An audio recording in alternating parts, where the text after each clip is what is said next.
अस्सलामुअलैकुम। मोहम्मद अज़हर सिद्दीक़ अपने programme political diaries के साथ हाज़िर खिदमत है। 14 जून 2025 हफ्ते का दिन आ गया और जून का महीना ख़त्म। आगे जुलाई और अगस्त तक मैं कुछ जैसे बताया ना, अगस्त तक मैं कोई तहरीक देख रहा हूँ जो सड़कों पे नज़र आती है, लेकिन हालात कोई इतने अच्छे नहीं हैं। मुस्लिम ममालिक के लिए शर्म से डूब मरने का मकाम है ईरान के साथ जो हो रहा है, और इसराइल जिस दीदा दिलेरी से आगे बढ़ रहा है। मैं कोशिश करूँगा नक्शा शेयर कर सकूँ। एक लाल रंग का छोटा सा मुल्क, इसके आसपास कितना बड़ा रकबा जो है वह मुस्लिम ममालिक का है, और उसने कहाँ से निकला और कहाँ तक आया, इस पे कतर के हवाले से मुस्लिमों पर पाकिस्तान को इन्वॉल्व करने की कोशिश की जा रही है कि कतर का कोई रोल नहीं है यकीनन, लेकिन सवाल बहुत उठ रहे हैं कि इतना बड़ा फासला क्या, वो ज़रा समझना है। ईरान खड़ा हो गया, इसराइल से अब लड़ के रहेगा। कतर को क्या हो गया, क्या परेशानी है, और चेयरमैन को क्या परेशानियां होंगी। पाकिस्तान तहरीक-ए-इंसाफ को जो अभी मौजूदा चेयरमैन सलामुल्लाह खान ने कर्ज़ा लेने का एक और बड़ा सबब बता दिया। 1994, 2004 और 2015 3 पावर पॉलिसीज़ हैं जिसके ये तहत ये IPPs हैं। 2015 वाली IPPs जो नून लीग के दौर में लगी, ज़्यादा बोझ उन्हीं का है। इनमें से 4 LNGs और 2 कोल पावर प्रोजेक्ट्स हैं। ये पंजाब में लगाए गए और उनका फ्यूल भी इंपोर्ट किया जाता है। इन पावर प्रोजेक्ट्स के लिए $1 मिलियन का फ्यूल और कोयला इंपोर्ट किया जा चुका है। इनका पंजाब में लगना ही गलत था। जब मैंने शो डाला था पावर प्लांट के अगेंस्ट, अभी लाहौर में पावर प्लांट लगने से रोक दिए थे हमने, वरना ये तो तबाही और बर्बादी करने जा रहे थे कि लाहौर में पावर प्लांट कोयले के लगा देने थे। अगर इंपोर्ट करना था तो इनको सिंध में लगना चाहिए था, और अगर ना लगते तो हमें $1 अरब की भीख ना मांगनी पड़ती और हमारा रुपया इतना महंगा ना होता। ये तो समझिएगा। यानी मैं क्यों बुनियादी हकूक़ के तहफ़्फ़ुज़ के हवाले से पब्लिक इंटरेस्ट पिटीशन फाइल कर दूँ, लेकिन अब दरवाजे बंद कर दिए। जुर्माने करो, एतराज़ात लगाओ, मैं क्या क्या लोगों से सुनता रहता हूँ। अब जज एक बैठा हुआ है, उसको तो ख्याल नहीं है इस बात का, वरना जब कोई इंसान ने इंसाफ देना होता है तो बड़ा ध्यान रखना चाहिए। कई लोग तो शर्म से डूब मरते हैं कि मेरे ऊपर जिम्मेदारी है। अल्लाह दिलो और अल-वकील हो, 2 रब की सिफात हैं। अगर आप इंसाफ नहीं करेंगे तो रब की ज़ात का इंसाफ कैसे आप फराम करेंगे? आप, वो सिफत है मेरे रब की, उसे पूरा करें। लेकिन बड़ा जुल्म और ज़्यादती है। हमारे एक दोस्त हैं वकील लतीफ़ सिरा साहब, वो इस दुनिया में न रहे, कत्ल कर दिया गया। गाड़ी में नाजायज़ उनके साथ ज़्यादती की गई, और गाड़ी में अब इतनी बड़ी लड़ाई और इतनी सी जान है, क्या कहना है इस बात का। ईरानी सदर ने कहा है कि ईरान के साथ जंग छेड़ना शेर से खेलने के मुतरादिफ है। ईरान ने मस्जिद जमकरान पर सुर्ख परचम लहरा दिए, और मस्जिद जमकरान की ईरानी कौम में काफ़ी बज़मी और रूहानी हैसियत हामिल है। सुर्ख परचम इंतकाम के लिए लहराया जाता है। ईरान की हालिया तारीख में मस्जिद जमकरान पर दूसरी बार सुर्ख परचम लहराया गया। पहली बार 2020 में पासदारान इनकलाब के कमांडर कासिम सुलेमानी की शहादत पर सुर्ख परचम लहराया गया था, और ईरान ने अपने रहबर आला से एटमी हथियार चलाने की भी इजाज़त मांग ली है। अब मौका तो अब देखें, भुगतना पड़ेगा। अब इनकी इजाज़त में ये ना दें वीडियो रिकॉर्डिंग तक की डेवलपमेंट, ये बात सारी है।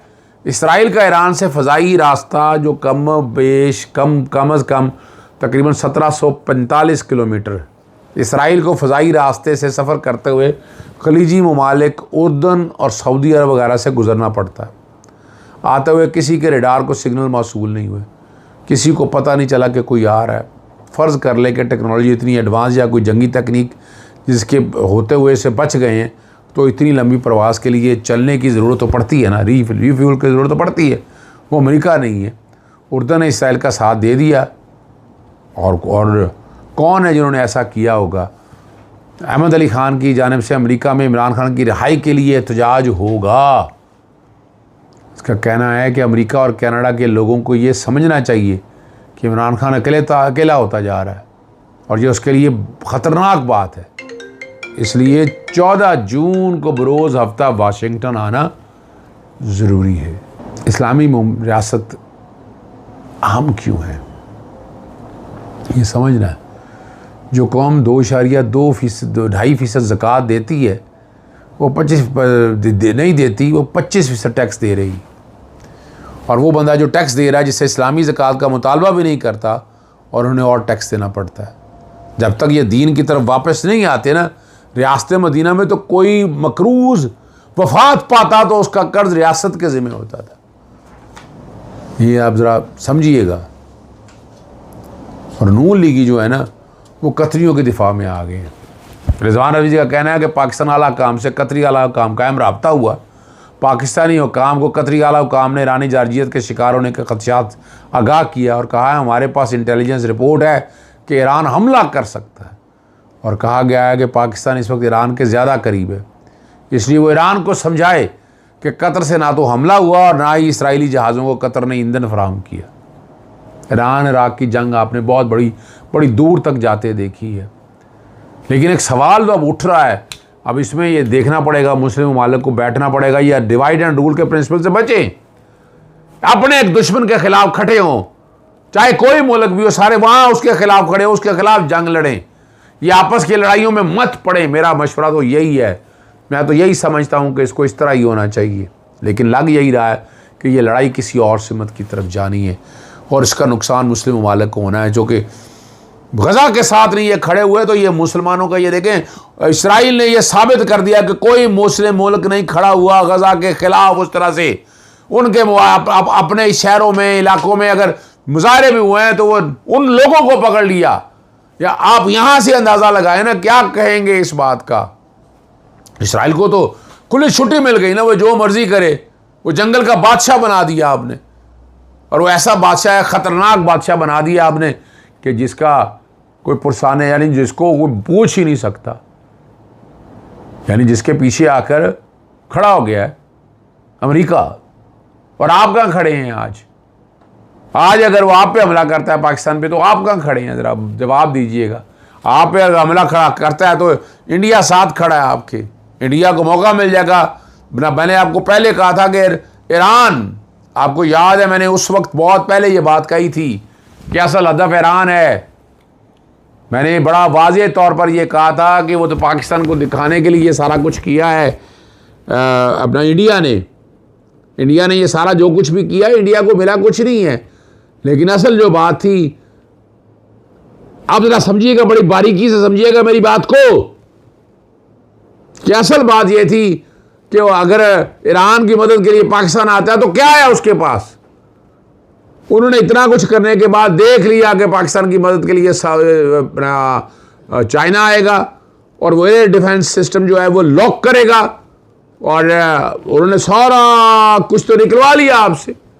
बहुत ही इंटेलिजेंट तरीके से चली है ये, बहुत इंटेलिजेंट तरीके से चला है अमेरिका भी, इसराइल भी, इंडिया भी। मैं आज बड़ी एक अनोखी बात कर रहा हूँ, लेकिन ये मेरी असेसमेंट याद रखिएगा जो मैं आपके सामने रख रहा हूँ। मैं आज भी समझता हूँ, यानी वो क्या है, अमेरिका से क्या अवार्ड लेने की ज़रूरत है, क्या इंपॉर्टेंस की ज़रूरत है, क्या हमें बना है, क्या हम करेंगे। हम इस सारी बातों को समझिएगा, ज़रा गौर से समझिएगा जो मैं बात करना चाह रहा हूँ आपसे। बैरिस्टर गौहर ने कहा कि मैं इस वक्त चेयरमैन हूँ, जब तक खान साहब कहेंगे मुझे ओहदे से, वो लोग हटाना चाहते हैं जो चाहते हैं कि पार्टी हेड, ज़रा ध्यान से, पार्टी ख़त्म हो और PTI को मखसूस रजिस्टर न मिले। मैं इस्तीफ़ा दे भी दूँ तब भी सुप्रीम कोर्ट के आर्डर के मुताबिक कोई पार्टी चेयरमैन नहीं बन सकता। अब ज़रा गौर करें इस बात के ऊपर। हम मखसूस रजिस्टर पता नहीं कैसे कह रहे हैं, कैसे मिलेंगी या कैसे होंगी, ये मुझे भी नहीं समझ से बाहर है। लेकिन ये हालात अब आपके सामने रख दी हैं।